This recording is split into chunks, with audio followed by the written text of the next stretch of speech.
Assalamualaikum. I hope all of you are doing well. Today I'm going to teach you about the topic of acute rhinitis and chronic rhinitis. So let's start. Okay. In acute rhinitis, we have the acute inflammation of the nasal mucosa, which is caused by the bacterial, viral, or irritative agents. So acute rhinitis, what is rhinitis basically means? Rhinitis means that any infection that causes discharge. Basically, it is a discharge from the nose due to an infection or inflammation. It is inflammation of the nasal mucosa. So here, its basic definition lies here. Inflammation of the nasal mucosa caused by viral, bacterial, or any irritant such as dust, etc., or diphtheria, etc. These are its types or causes, you can say. Viral rhinitis. Viral rhinitis is basically caused by the rhinovirus, influenza, influenza, etc. Incubation period is 1 to 4 days. Incubation period means the period after which the symptoms start to appear. Incubation period is 1 to 4 days. Duration is 2 to 3 weeks. Symptoms. What are the symptoms if the patient comes to you with the watery discharge, nasal stiffness, and there may be mucopurulent discharge. Mucopurulent discharge, mild fever.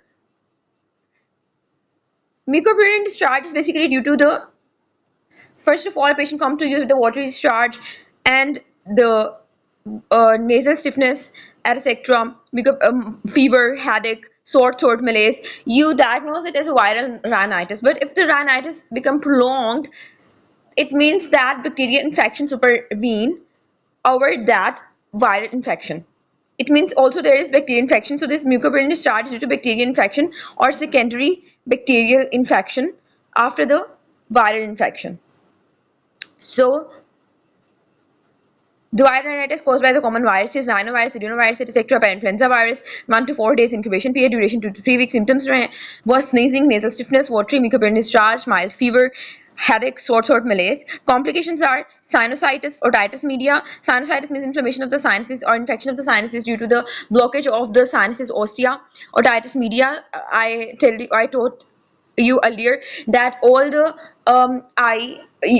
ear, nose, and throat are linked together. So it can also cause otitis media, bronchitis, and pneumonia. We have also postnasal drip or postnasal discharge. Patient also have a complaint of postnasal discharge. Patient complains of rhinorrhea, watery discharge. There may be purulent discharge. Purulent discharge is due to the bacterial infection, supervening of bacterial infection after the primary viral infection. Basically, in viral infection, we don't give any medicine or antibiotics, but we give antibiotics afterwards if we suspect bacterial infection. Okay, then we have influenza. In it we have one thing that is called influenza rhinitis. So what is influenza rhinitis? Influenza rhinitis is basically influenza A, B, or C are responsible, or symptoms are similar to influenza A, B, and C. One type is missing here, that is influenza rhinitis. Influenza rhinitis is basically caused by the influenza virus A, B, and C. Okay, and then we have another term that is rhinitis associated with exanthemas. Exanthemas. Rhinitis associated with exanthemas. In it, first of all, we have the exanthemas formation, and then the patient complains of rhinitis. So it's another term. We have studied so far about the viral rhinitis. Now moving towards the bacterial rhinitis. Bacterial rhinitis basically is secondary infection. I have told you earlier about the primary infection is basically due to virus, and secondary infection is due to basically bacteria. We have basically a patient comes to you with 2 to 3 days of fever and discharge and postnasal drip. We diagnose it as a viral rhinitis patient. But if the infection is prolonged, or or if the period is prolonged, that means, and the patient is having mucopurulent discharge, that means that there is a bacterial infection, or there is a secondary bacterial infection after the virus. Okay. In it, bacterial infection, how we diagnose bacterial infection? Bacterial infection, basically a grayish white membrane or tenacious membrane is formed. Okay, and one important thing is removal of that membrane. When we try to remove that membrane, it bleeds. Removal of that membrane causes bleeding. So this is the point. This is not for non-specific bacterial rhinitis. Okay. Then we move towards the bacterial rhinitis. We have studied about non-specific. In our next slide, we study about the specific or diphtheric bacterial rhinitis, and I will tell you how you'll diagnose diphtheric rhinitis. Then we have irritative rhinitis, that is due to the dust, smoke, or exposure to chemicals, and in it there is irritative means that there's some irritation, there's sudden sneezing, rhinorrhea, and congestion. This is irritative rhinitis. Irritative rhinitis, basically we have the epithelial damage. Epithelial damage, and the recovery depends upon the extent of damage. Extent of damage.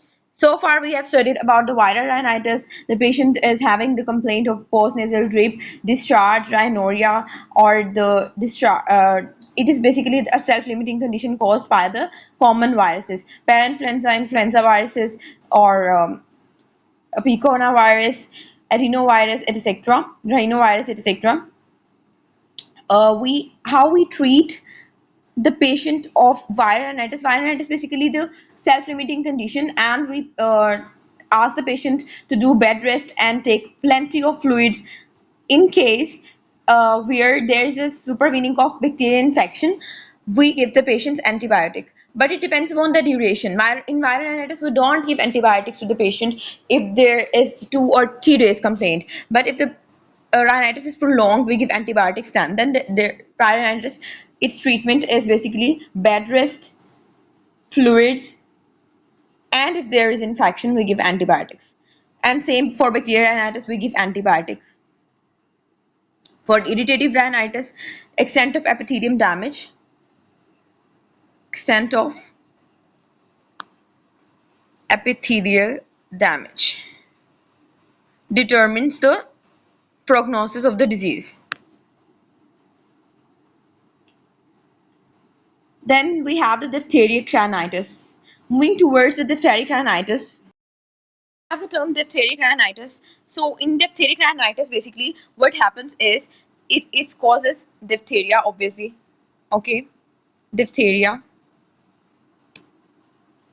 In it, a white tenacious membrane again is formed, white membrane, and its removal causes bleeding.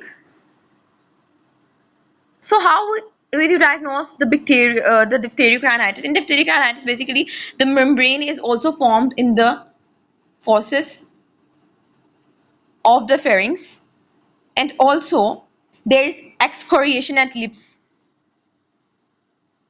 We have the membrane formation at the fauces and excoriation of lips, so we diagnose the diphtheric rhinitis in this way. Okay, so how will you diagnose diphtheric rhinitis? Basically by culture and by test, by the specific test. So we have the diphtheric rhinitis if the patient is having the membrane also in the pharynx, and also lips are involved, and there is excoriation at the lips.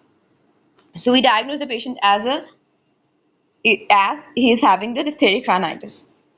So it's all about diphtheric rhinitis. Then moving towards our major topic, that is chronic rhinitis.